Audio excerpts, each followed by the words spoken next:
Así lo dice Lamón. Con Federico Lamón. Sonido viral. Así lo dice Lamón.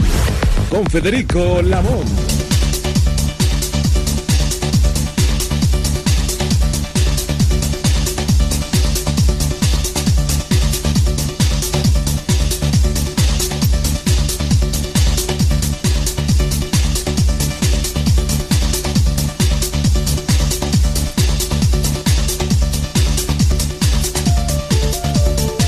Buenas tardes, amigas y amigos de la audiencia, transmitiendo para ustedes desde Radio Cañón 760 del Cuadrante. Ojalá nos sigan.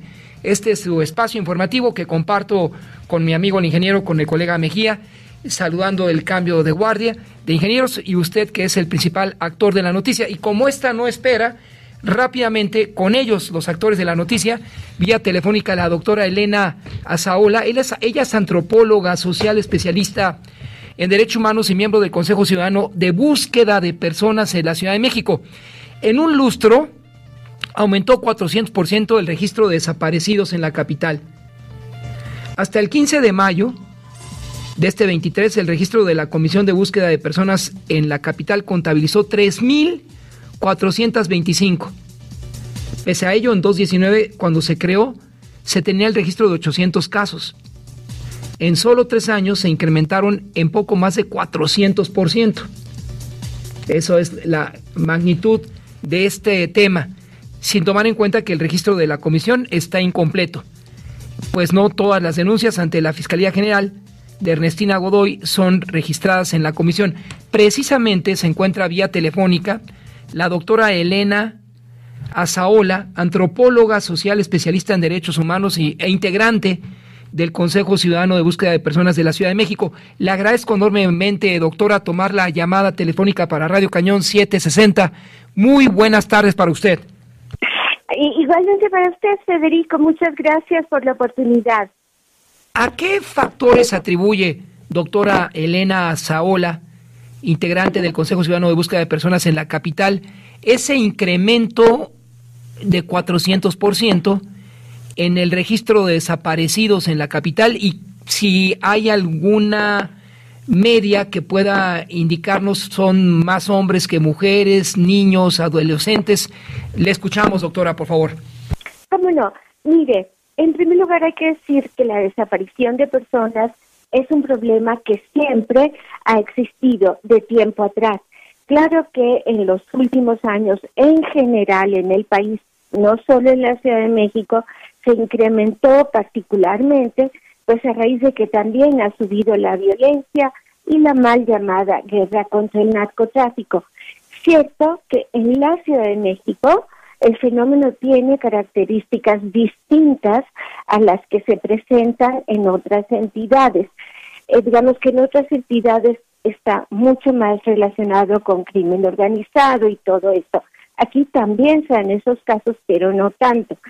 El factor principal, o uno de los factores principales que explica este incremento en la Ciudad de México, tiene que ver justamente con que a partir de 2019 se creó la Comisión Local de Búsqueda y la Ley Local de Búsqueda. Ya existía un sistema nacional y un registro nacional que ya tenía acumulados y reportados casos de la Ciudad de México. Pero al abrirse una instancia en la Ciudad de México como la Comisión Local de Búsqueda, lógicamente hay más personas que saben a dónde ir a reportar y es por eso que aparece este incremento. Esa es una de las razones principales, pero no podemos dejar de mencionar pues la preocupación enorme por el hecho de que surgen nuevas modalidades de desaparición y que son principalmente los adolescentes, las adolescentes, las que más desaparecen, y estas nuevas modalidades tienen mucho que ver con que son captadas a través de redes sociales, a través de juegos electrónicos con engaños, y así les hacen o las hacen salir de su casa. Es decir que, como dije, siempre ha existido la desaparición, por múltiples razones o de múltiples maneras, muchas veces por conflictos familiares, porque se mata a alguien y se oculta su cuerpo, permanece desaparecido, porque alguien tiene un accidente, un homicidio en la calle. Eso siempre, siempre ha existido. Pero ahora se agregan estas nuevas modalidades y vamos a señalar también cómo la verdad es que en el país entero pues se observa una violencia exacerbada en contra de las mujeres, por más que muevan los números de feminicidio para arriba, para abajo, no es tan indicativo ese dato, porque en cada lugar o en cada entidad, pues a veces clasifican como feminicidio, a veces no. El hecho es que mueren 11 mujeres cada día en el país entero. Entonces, bueno, existe esa violencia exacerbada y existe una descomposición del tejido social y existen también dificultades institucionales para poder combatir de manera más eficaz este fenómeno. Yo en este momento no puedo darle datos así precisos porque mañana justamente tenemos una conferencia de prensa donde vamos a presentar nuestro informe de labores del Consejo Ciudadano de 3 años. Con estos datos y con estas conclusiones va a haber una conferencia de prensa en la Comisión de Derechos Humanos. Entonces yo estaría haciendo algo indebido. Claro que estoy comentando con ustedes estos rasgos generales del fenómeno, pero a partir de mañana vamos a dar ese reporte a la prensa, a todos los medios, en la Comisión de Derechos Humanos a las 10 de la mañana, y ahí daremos cifras más precisas y profundizaremos en muchos otros casos. En este momento solo puedo hablar de esta caracterización general del fenómeno que usted me está preguntando y que con mucho gusto le respondo. No, le agradezco que informe a la audiencia, principalmente a nosotros que somos padres de familia, que tenemos hijas, hijos, que la forma a través de la cual esta nueva modalidad del crimen, posiblemente inmerso en la trata, ya le preguntaré, vía juegos electrónicos, las redes logran cooptar a una jovencita, la sacan de su hogar, la desaparecen, y vaya usted a saber dónde termine esa pobre infante. El tema es, en este caso, si los afectados, los familiares de las víctimas se comunican con ustedes, la Fiscalía Capitalina cierra los casos, la Comisión de Justicia del Congreso Capitalino o Seguridad Pública le dan seguimiento. Doctora Elena Azaola, antropóloga social, especialista en derechos humanos e integrante del Consejo Ciudadano de Búsqueda de Personas en la capital. Sí, mire, no, el Consejo no tiene esta labor directamente que a nosotros nos reporten los casos. Nosotros somos un órgano ciudadano que auxiliamos a la Comisión de Búsqueda, que ellos sí son los que tienen que hacer la búsqueda inmediata, también de los de más largo plazo, son fundamentalmente la Comisión de Búsqueda y la Fiscalía. En la Fiscalía, tal como usted dice, muchas veces se abre una carpeta, en la mayoría de los casos, afortunadamente, porque son muchos los que desaparecen diariamente, son muchísimos. Jovencitos que porque se pelean en su casa, que porque no le dejan salir con el novio, que porque le quitaron la tabla, que porque bajó de calificaciones, 1000 motivos, se van de su casa, pero normalmente regresan a los pocos días. Hay una proporción que no es así, que quedan casos desafortunadamente, y sí, es verdad que muchos, como sabemos y como usted bien dice, a veces terminan muertos, a veces los encuentran, a veces no. También el sistema forense tiene un papel muy importante que desempeñar, porque tanto ellos como la Fiscalía tienen que hacer todo el esfuerzo posible para que en cuanto reciban un cuerpo, intenten dar de inmediato con los familiares. Y a veces hay señas, la persona trae su credencial, pero no hay nadie que vaya a buscar a la familia. Ese es el dato de alarma principal.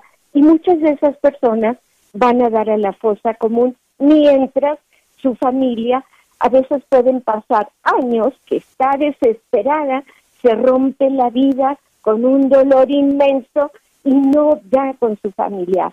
Entonces, todo este tipo de cuestiones, mañana las vamos a abordar con más calma, pero de hecho decir que es muy importante, como usted bien dice, difundir, dar a conocer, que existan políticas de prevención, que las alcaldías se involucren, que las alcaldías conozcan bien lo que está pasando en su demarcación, cuáles son las personas que ahí desaparecen, qué tipo de desapariciones hay, qué campañas de prevención pueden hacer. Eso es lo fundamental. Conocer, estar conscientes, prevenir, saber que este fenómeno existe, no ocultarlo, y que tanto los ciudadanos como las autoridades hagamos lo que está en la cancha de cada quien y de cada uno de nosotros para impedir ese sufrimiento inmenso que significa la desaparición de un familiar, que para siempre rompe la vida de una familia, queda marcada, queda con un dolor infinito, y particularmente cuando hay niños en esa familia que le desaparecen a su padre o a su madre, pues esos niños sufren lo indecible por esa pérdida, no pueden desarrollarse de manera, su curso de vida no va a ser el mismo después de una desaparición así. Entonces, pues el llamado es a que todos, todas, nos informemos, colaboremos y no despreciemos, porque hay gente que dice, pues en algo andarían, por algo se les llevaron. En primer lugar, no es así. Y aun cuando así fuera, nunca se justifica que una persona sea desaparecida. Jamás. Es uno de los crímenes, o quizás el crimen más atroz, porque si alguien muere o lo matan, pues uno no sabe qué pasó. Pero esa incertidumbre de no saber día con día qué pasó con la familia es terrible. Le agradezco esta precisión de datos, puntualizar lo que debemos saber, y a esto agregaría, si me permite, doctora, si ustedes mantienen alguna correlación, un vínculo con las madres buscadoras que regresaron a la Jusco, y también con el caso de las familias de los niños desaparecidos en Ixtapalapa. Imagínese usted, hay una cantidad, todavía no se cuantifica cuántos son los menores desaparecidos ahí, pero eso día con día ocurre, al igual que el caso de las madres buscadoras que regresaron a la Jusco. Ya nos da usted una tarea, ahora que vengan las campañas y los editores nos permiten, buscar con las candidatas a jefes delegacionales, diputados locales, que hagan un compromiso dentro de con una legislación más punitiva, severa, para revertir estos casos de crimen, porque es un crimen, un cibercrimen, lo que hacen estas bandas criminales cuando cooptan a las jovencitas, las llevan a un lugar indeterminado, a los niños, los roban y hasta desaparecen adultos. Sí, pero yo no soy tan afecta a pensar que con alzar las penas se resuelve el problema. No. Con prevención, fundamentalmente, con conocer el fenómeno, con interesarnos, con tener empatía, solidaridad con las personas que han sufrido esto, y sobre todo la prevención. Castigar, ya hemos visto que pueden alzar las penas y las han alzado horrorosamente. Hay gente que está en la cárcel por 700 años y pues no, eso no ayuda mucho. Es mucho mejor prevenir, ponernos las pilas en el momento que alguien desaparece para notificar a todo mundo, hacer la búsqueda inmediata, que ese es en el momento en que existen mayores posibilidades de dar con la persona desaparecida.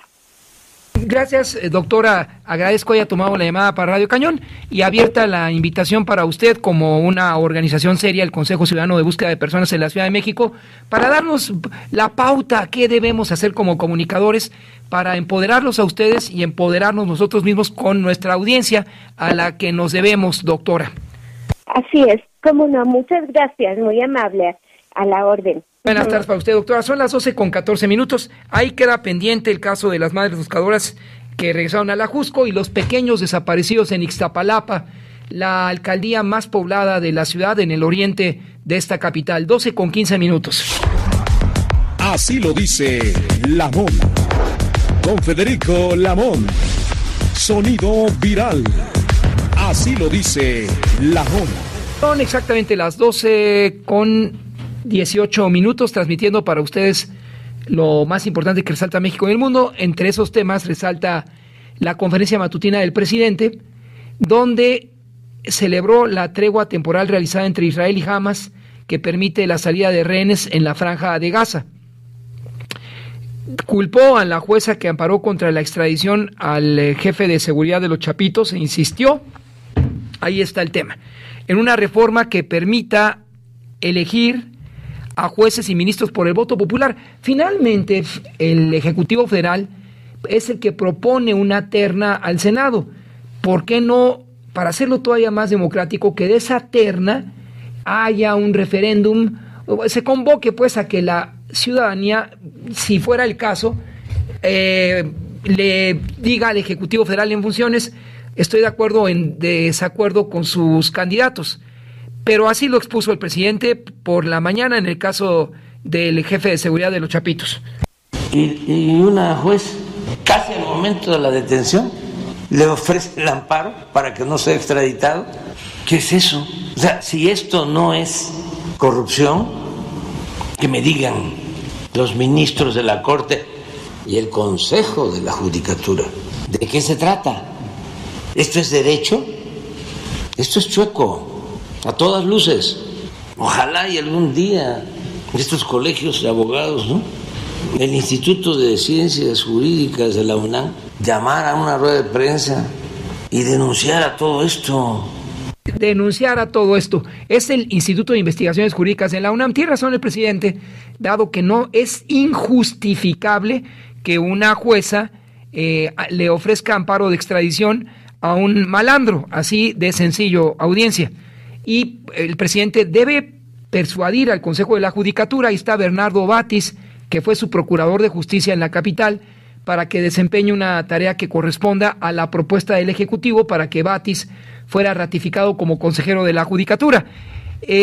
También reconoció que no hay una crisis por el consumo de fentanilo como en Estados Unidos, aquí en la República, y sus palabras las puede escuchar en Radio Cañón. Miren la diferencia con nuestros hermanos estadounidenses, lo que ellos están padeciendo por problemas sociales y culturales que no tenemos aquí. El que pierdan la vida 100,000 jóvenes cada año por el consumo del fentanilo.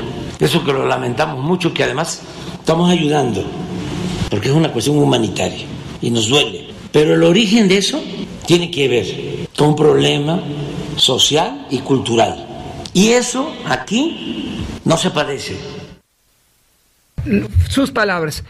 Luis Rodríguez Bucio, quien es el subsecretario de Seguridad Protección Ciudadana, afirmó que la jueza cuarta de distrito en amparo en materia penal en la capital, María del Carmen Sánchez Cisneros, benefició a Néstor alias El Nini para no ser extraditado a la Unión Americana. Un total de 17 personas, entre ellos 4 menores de edad, fueron detenidas en Sonora en los últimos días por su presunta relación con el ex jefe de escoltas de los Chapitos, El Nini. El delegado de la Fiscalía General de la República, Francisco Sergio Méndez, confirmó que se reforzó la seguridad en toda la región para evitar reacciones por parte del grupo delincuencial. Rosa Isela Rodríguez, secretaria de Seguridad Pública, informó que hasta el momento 7,732 personas fueron beneficiadas mediante los esquemas de preliberaciones y amnistía. La Secretaría de Seguridad Pública informó que a partir del 1 de diciembre podrán legalizar autos chocolate de procedencia europea y asiática siempre y cuando estos fueran comercializados en Estados Unidos o Canadá, sean modelos anteriores al 217 y cuyo número de serie comience con letra. Fue contundente la titularidad o la dependencia de Seguridad Pública Federal. En octubre, 223 mujeres fueron asesinadas en el país, sumando 2,171 víctimas hasta el pasado año 2.171 víctimas mujeres. Con base en cifras del informe de violencia contra las mujeres del Secretariado Ejecutivo del Sistema Nacional de Seguridad Pública, en promedio 7 mujeres fueron víctimas del homicidio doloso diariamente en México desde el 2023, siendo marzo el más violento para ellas, con 259 asesinatos en números absolutos. El presidente López Obrador recibió en Palacio Nacional a la mayoría de gobernadores del país para abordar el censo de personas desaparecidas en territorio nacional. Dijo que es probable, al iniciar diciembre, se dé a conocer el registro de personas no localizadas en la capital del país, justo el tema que ha abordado con ustedes hoy Radio Cañón, luego que el nivel de avance de las revisiones se encuentra prácticamente concluido. La jueza noveno en materia administrativa de la ciudad, Elizabeth Trejo Galán, concedió la suspensión definitiva a la Asociación Nacional de Magistrados de Circuito y Jueces del Distrito del Poder Judicial de la Federación en contra de la reforma legal que extinguió 13 de los 14 fideicomisos del Poder Judicial Federal por 15.800 millones. Otro revés a la credibilidad de ellos mismos, ese Poder Judicial. Entonces imagínese usted que no le quiten al coordinador de asesores de cocina. Ayer mencionábamos el sueldo, anteayer. ¿Cuánto gana el cocinero de un juez, un magistrado, un ministro de la Corte? Esos fideicomisos son los que ocultan actos de, no sé si llamar culto a la personalidad del ministro de la Corte. Es como un séquito de esclavos con los que cuentan ellos para, dentro de la nómina federal, pagan lo que ellos quieran, con discrecionalidad vía los fideicomisos, y entonces eso sigue igual. Durante la Feria Internacional del Libro de Guadalajara, el aspirante a la presidencia de México, Xóchitl Gálvez, calificó al actual mandatario como soberbio. Afirmó que se necesita gastar mejor el dinero, pues consideró que los proyectos principales de la actual administración, la refinería Dos Bocas y el Tren Maya, se hicieron con sobrecostos. Fueron sus palabras en la Feria Internacional del Libro. La precandidata a la presidencia de la República por el partido Morena, Claudia Sheinbaum, presentó a su equipo de trabajo que le acompañará por lo pronto hasta la candidatura oficial, tomando en cuenta contrincantes del pasado que también buscaban la coordinación de la Cuarta Transformación. Mario Delgado, coordinador de la campaña, precampaña. Adán Augusto López será, entre otras cosas, el coordinador político. Ricardo Monreal, coordinador de enlace territorial. Gerardo Fernández Noroña, coordinador de enlace con organizaciones sociales. Citlali Hernández, coordinadora de alianzas para coaliciones y candidaturas únicas. Renata Turren, coordinadora de enlaces académicos. Regina Orozco, coordinadora de la comunidad cultural. Mientras Movimiento Ciudadano interpuso una queja por violencia política de género ante el Instituto Nacional Electoral en contra del expresidente Vicente Fox, luego que sus comentarios en las redes atacar a Mariana Rodríguez, esposa de Samuel García. El ministro en retiro, Arturo Saldívar Lelo de la Rea, rechazó dejar pendientes como integrante de la primera sala de la Suprema Corte, tras su renuncia al cargo, como lo señaló la ministra Loreta Ortiz el pasado fin de semana. La afirmación de la ministra, en la que sostiene que a mi salida de la Corte dejé muchos asuntos pendientes de resolver en la primera sala, es incorrecta. De conformidad con los propios registros de la Suprema Corte, afirmó Saldívar en un mensaje en su cuenta de la red social X. Hay un conflicto entre ministros de la Corte, pero desde las 18 horas, 6 de la tarde, del miércoles 29, es decir, mañana, la Cruz Roja cerrará los 30 centros de acopio donde actualmente se reciben los donativos para apoyar a los damnificados por el paso del huracán Otis en Guerrero. Así lo informaron los integrantes del Consejo de la Cruz Roja. El expresidente de Tlaxcuapan, Giovanni, fue arrestado la noche del 27 de noviembre en Mineral de la Reforma, allá en Hidalgo, al estar presuntamente inmerso en un desvío de recursos de aproximadamente 60 millones de pesos.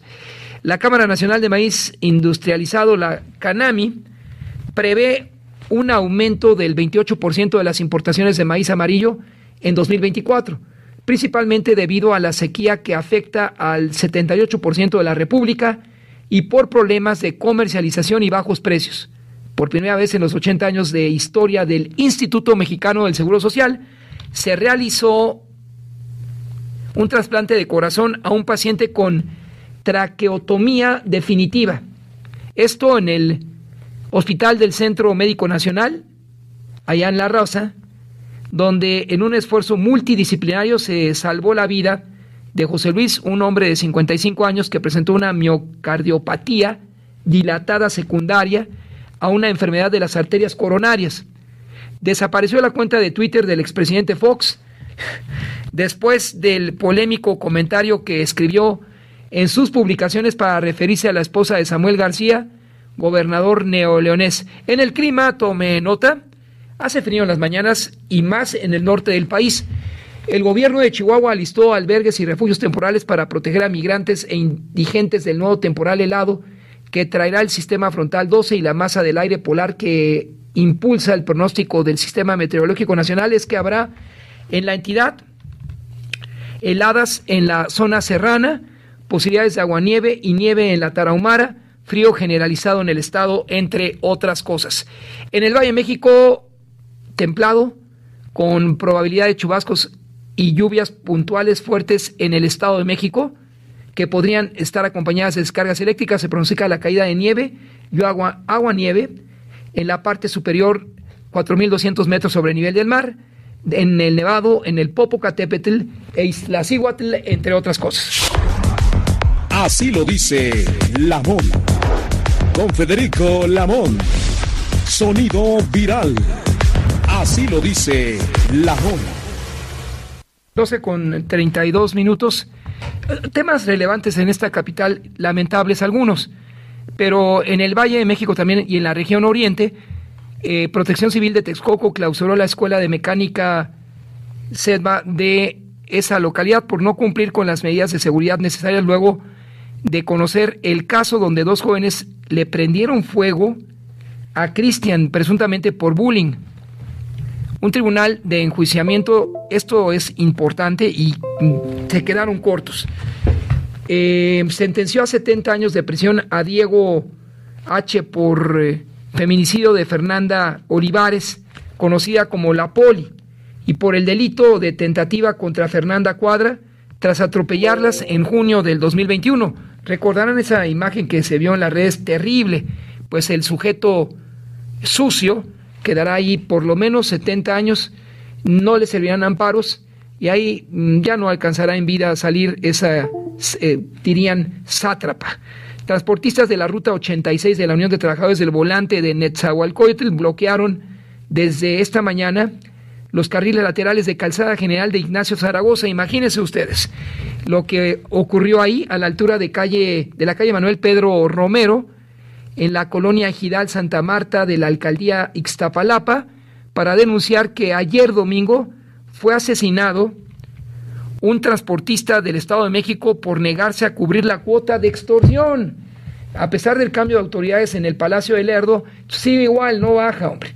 Pueden salir a darse su vueltecita, por lo menos ya no usan tantos helicópteros como antes, pero el crimen rebasa abiertamente a la autoridad mexiquense, sea del partido que fuere esta.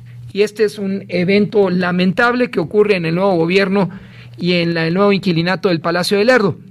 La Alianza Nacional de Pequeños Comerciantes realizó un estudio de mercado en la comida preparada en la calle en todo México. Entre los resultados que obtuvo destaca que estos productos fueron con aumentos de hasta 70% en sus precios.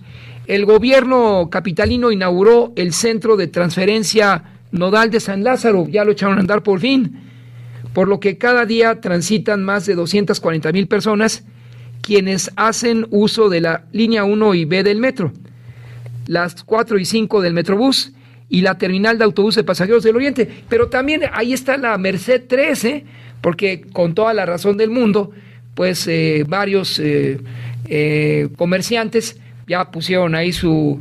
Y hay buena fruta también, y le hace competencia a la Merced. A la nave de la Merced le hacen competencia ahí. Se compra usted su guanábana, en estos, y no está tan cara, o la chirimoya que en estos días está, pero esa sí está muy cara. Entonces, con la anuencia de la autoridad, pues ya ahí tenemos al comercio establecido, algo más que establecido, y con la venta de la frutita que me imagino adquieren ahí o en la central de abastos.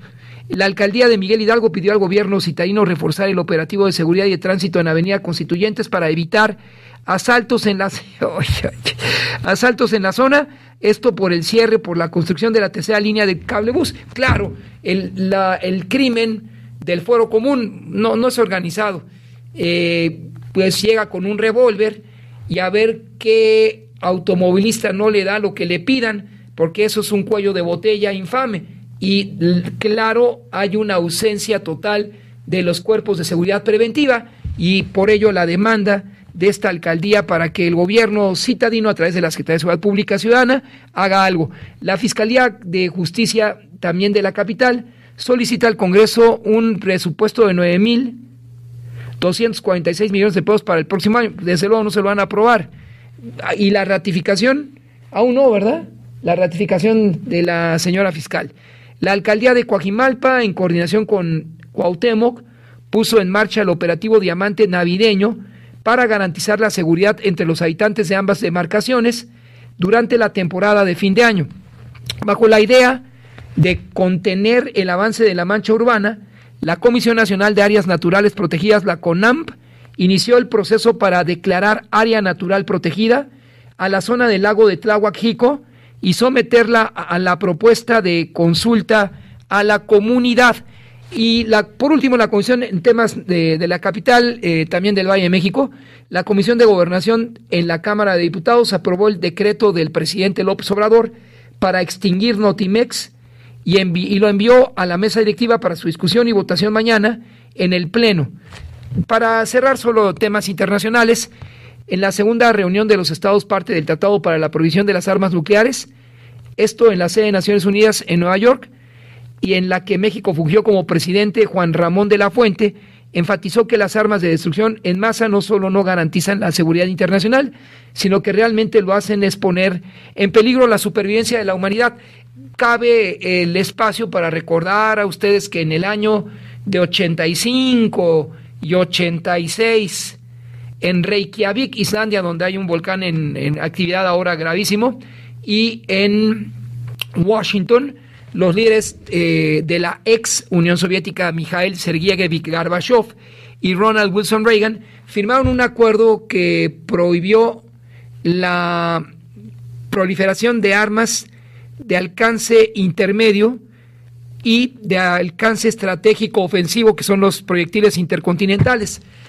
Fue la última ocasión que se avanzó en algo que podía evitar esa proliferación masiva de destrucción. Sin embargo, en estos días, Rusia, ya como una república, anunció que abandonaba esos acuerdos, y Washington pues ya lo hizo desde hace tiempo. ¿Saben ustedes el daño que propició a la humanidad el hecho de que la ex Unión Soviética en el polígono de Semipalatinsk y México y Estados Unidos en el desierto de Nevada realizaran respectivamente alrededor de 1,000 ensayos nucleares subterráneos, algo que usted, ni nuestros hijos, nietos, bisnietos, ni futuras generaciones, hasta que el planeta extinga, conocerán, porque todo eso se quedó ahí abajo, y en el desierto de Nevada todavía hay zonas en las que usted no puede ingresar. Y el polígono de Semipalatinsk, que se encuentra en Kazajistán, es peor, porque hay ni para qué conocer. Chernobyl, en Ucrania, ya nos dejó aparentemente una enseñanza de las cosas que no deben ocurrir, pero no aprendemos. Son las 12:39. No se olvida ese capítulo que es lamentable y trágico, cuando Estados Unidos detonó el 5 y 6 de agosto respectivamente las bombas de Hiroshima y Nagasaki. A las 8:20 de la mañana, Hiroshima, quien ha estado en Hiroshima, en el Museo de la Guerra, de la Guerra, así se llama en Hiroshima, se da cuenta, todavía hay un triciclo por ahí, cómo quedó y la ojiva nuclear estalló en el aire hasta alcanzar su objetivo en un hospital de Hiroshima. Y ya cuando esto ocurrió, pues vino una enorme mortandad, más o menos 300,000 personas en los primeros efectos de la radiación. Unos corrían al aeropuerto de Hiroshima con sed, sin saber a ciencia cierta lo que ocurriría con sus vidas. Eso sucedió en Hiroshima el 6 de agosto, 8:25 de la mañana, cuando el Eola, el avión que transportaba esta bomba, esta ojiva, el Eola lo activó. De hecho, habría de caer en Taiwán, que era una zona ocupada por Japón desde el 1908, pero debido a la condición de los climas y los aires, desvió el avión y el Eola finalmente arrojó esta ojiva en Hiroshima. Y no conforme con ello, Harry Silverman Truman, el ausente en los tribunales de guerra, ordenó que 2 días después en Nagasaki se arrojara una nueva ojiva nuclear, lo cual conmocionó al planeta, obligó a la capitulación del emperador Hirohito, y ahí se dieron las bases para que esta nota que les platicaba de México y ONU, pues son órganos que no sirven absolutamente de nada.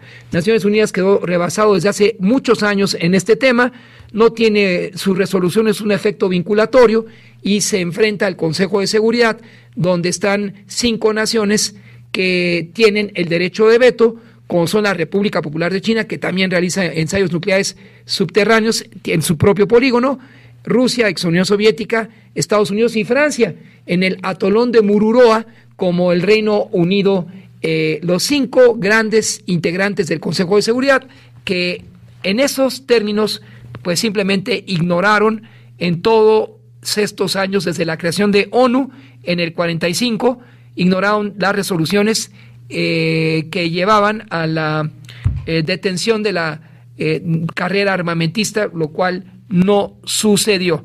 Y la responsabilidad de esos eventos, donde quiera que se encuentre Harry Silverman Truman, será para él, porque Japón se había rendido. El emperador Hirohito envió un mensaje por telegrama y los estadounidenses no lo quisieron ver y aprovecharon para decirle a la ex Unión Soviética: nosotros vamos a tener el monopolio de nuclear, lo cual fue solamente por 4 años, dado que en 49 la Unión Soviética detonó su primer ensayo nuclear subterráneo en Semipalatinsk. Son las 12:42 y esto es Radio Cañón 760. Así lo dice Lamón. Con Federico Lamón. Sonido viral. Así lo dice Lamón.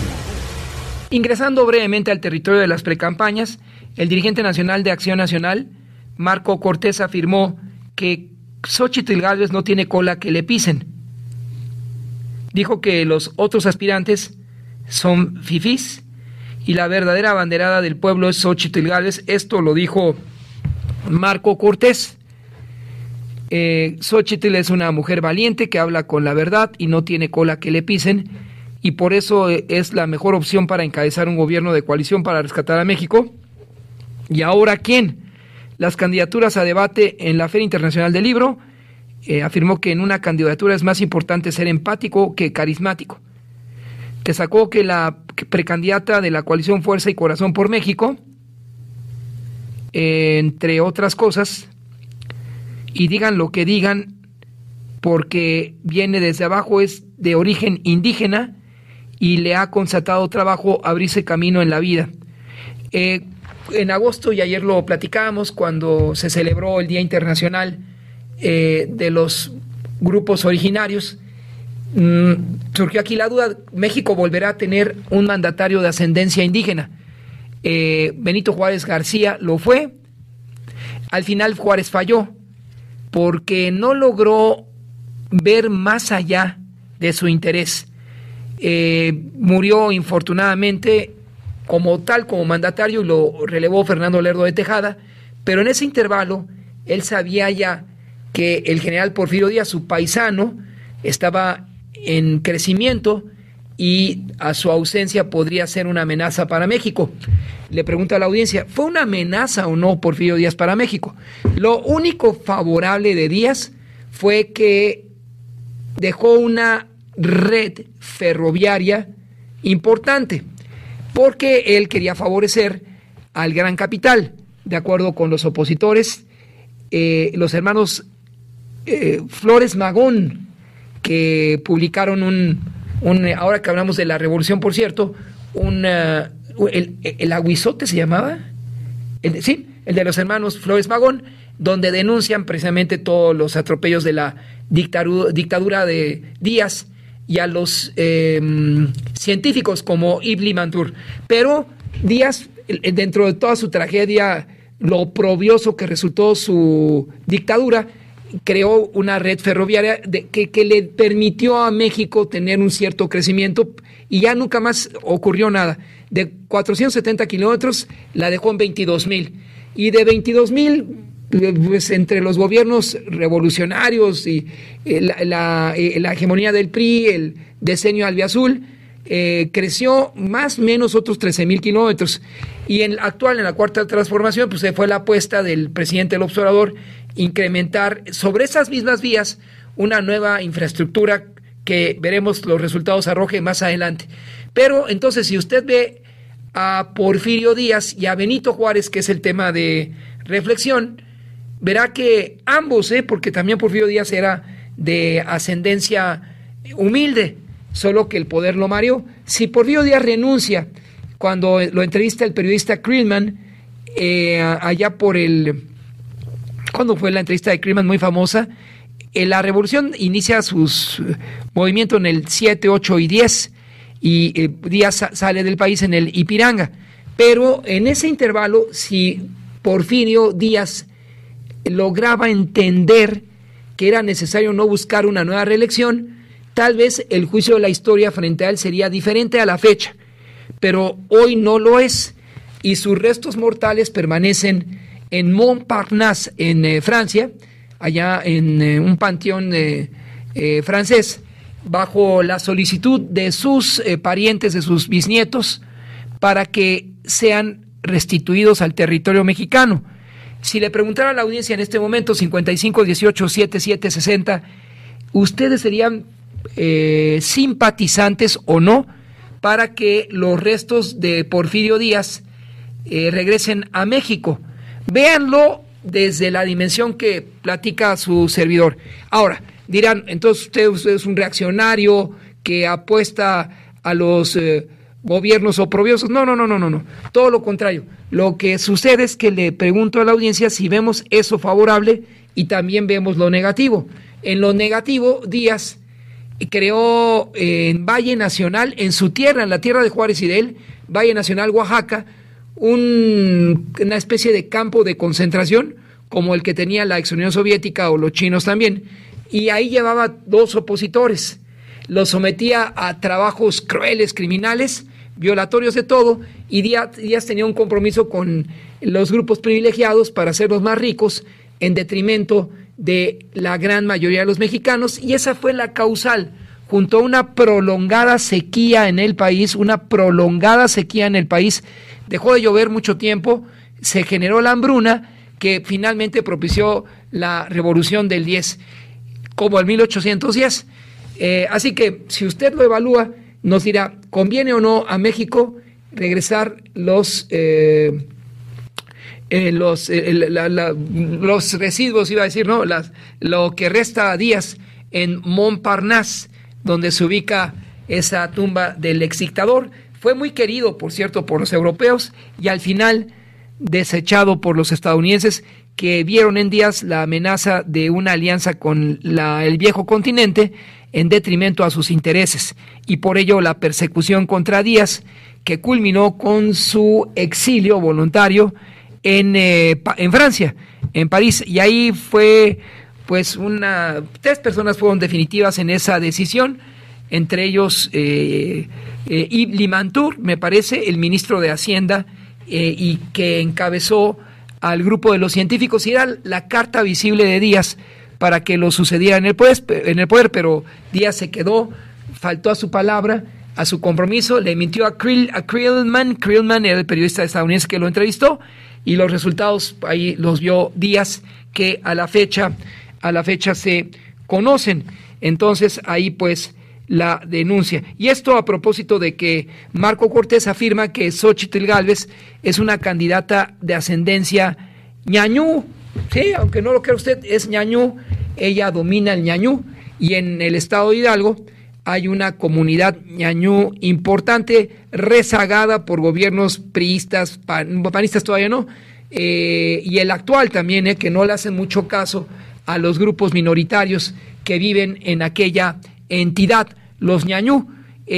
Si usted va a la Sierra Gorda, que ya es la última parte de Hidalgo hacia Querétaro, podrá encontrarse que las condiciones en las que viven estos ñañú, con los cuales se identifica la ingeniero Xóchitl Gálvez. Y respecto a la doctora Claudia Sheinbaum Pardo, pues ella también viene de las clases medias, como nosotros, estuvo en la UNAM, como nosotros en la UNAM. Ella tuvo la oportunidad de hacer una maestría y un doctorado, y pues aprovechó lo que ofrece la UNAM para un desarrollo académico. Entonces ahí tiene usted en la balanza una ingeniero en sistemas y una doctora en ciencias. La doctora en ciencias tiene la tarea de dar marcha atrás al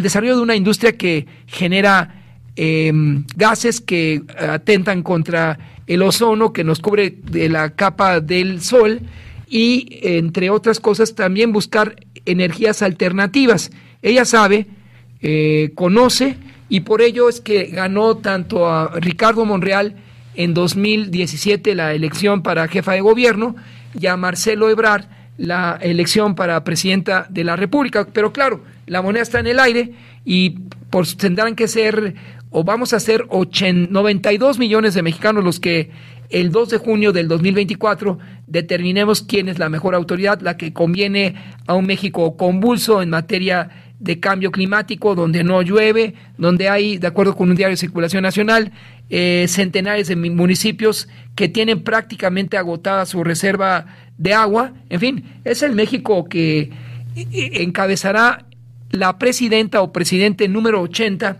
en la historia de México. Y de Samuel García, su mérito fue acceder a un escaño de la República. Se menciona todo sobre su ascenso, pero él está ahí. Tendrá que demostrar a los miles de jóvenes que lo sigan que no es comparsa de nadie, y que su propósito no es atomizar el voto, para que la elección del 2 de junio del 24 sea ejemplar, y a la que podamos asistir millones de connacionales, y no otros que no votan porque no consideran que hay condiciones ni transparencia para asistir por igual en gobiernos de Morena como en gobiernos del PRI o del PAN a depositar con tranquilidad su sufragio. Me parece que los órganos electorales, aunque no están depurados lo suficientemente, en el INE, los nuevos consejeros y la manera de insaculación en que fueron electos dejó mucho que desear. La consejera presidenta fue militante de un partido político, y eso pues le resta credibilidad a todos, al igual que quien la antecedió, que nunca la disfrutó por parte de la mayoría de los mexicanos sensatos. Y el Tribunal Electoral del Poder Judicial, pues los magistrados dejan también en duda su desempeño. No hay 2 que fueron ya retirados, y desde que los magistrados del tribunal pidieron su haber de retiro, como lo hacen los ministros de la Corte, los jueces y los magistrados, desde ese tiempo los mexicanos dejamos de creer mucho en el Tribunal Electoral del Poder Judicial, y prácticamente por la resolución en contra del aspirante de la Coalición por el Bien de Todos en 2006, que ganó la elección, pero favoreció el Tribunal Electoral con una sentencia irreversible al presidente Calderón. Entonces ahí el Tribunal Electoral ya dejó de ser un órgano confiable, y todavía el Tribunal Electoral, que fue a las elecciones del 2012, peor, porque no observó cómo 3 empresas, entre ellas Monex, trabajaron en favor de un candidato que fue presidente de México el 78, y no contaron con los elementos como para aplicar la nulidad en ese proceso, y con ello convocar a una nueva elección, como ocurrió en los estados de Tabasco, Campeche y Colima en una ocasión, en Tabasco 2 ocasiones, entre otras cosas. Así estamos llegando a la recta final de este espacio informativo, pero conminando a la ciudadanía a que sea un juez severo con los órganos autónomos, el Tribunal Electoral y el INE, porque cobran y sus integrantes, magistrados y consejeros, ingresan una cantidad que no responde a la expectativa de 63 millones de mexicanos inmersos en la línea de la pobreza, y sus resoluciones a la fecha simplemente distan de acompañar o fortalecer la democracia en México. 12:58, esto es Radio Cañón 760. Hay más información, siga con nosotros aquí en un espacio plural e incluyente. Buenas tardes, gracias ingeniero por tu apoyo, gracias al colega Mejía. 12:58. Así lo dice Lamón. Con Federico Lamón. Sonido viral. Así lo dice Lamón.